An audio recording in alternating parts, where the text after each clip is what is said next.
ધંધુકા શહેરના એકમાત્ર અને ઐતિહાસિક બાગ ગણાતા પુનિત બાગમાંથી બેસવાના બાકડા ગાયબ થવાના બનાવથી ખળભળાટ મચી ગયો છે.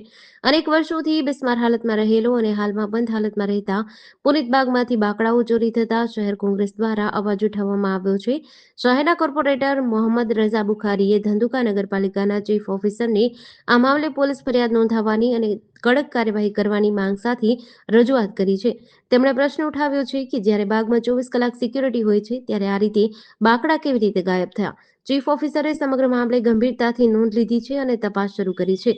કોંગ્રેસ સાથે બાગમાં ફરજ બજાવતા કર્મચારીઓ સામે પણ પગલાં લેવાની માંગ ઉઠી છે. આવા આવારા તત્વો સામે કાયદેસર કાર્યવાહી કરવામાં આવે તેવી માંગ ઉઠી છે.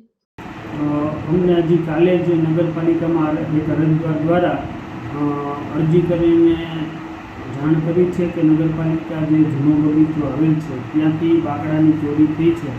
એટલે આજે જ હું એ બાબતે અમારા એન્જિનિયરશ્રી અને જે તે ત્યાંના સ્થળ સુપરવાઇઝર છે બગીચાને અને ઇન્સ્ટ્રક્શન આપી અને તપાસ કરી લઉં છું. ત્યારબાદ જો આવું કોઈ પણ ઘટના બની હશે તો એના વિશે આગળ કાયદાકીય કાર્યવાહી કરવામાં આવશે.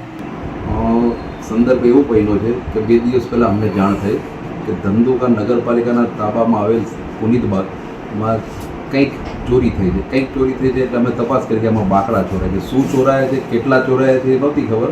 બાકડા ચોરાય છે તો અમે લેખિતની અંદર ધંધુકા નગરપાલિકાના ચીફ ઓફિસરને રજૂઆત કરી છે કે જે કંઈ ઇસમા હોય એની પર એફઆઈઆર દાખલ કરવી અને યોગ્ય તપાસ કરી અને બને ત્યાં સુધી 24 કલાકમાં એફઆઈઆર દાખલ કરીને આવા તત્વોને જેલ હવાલે કરવા અમે એક લેખિત અરજી આપી છે.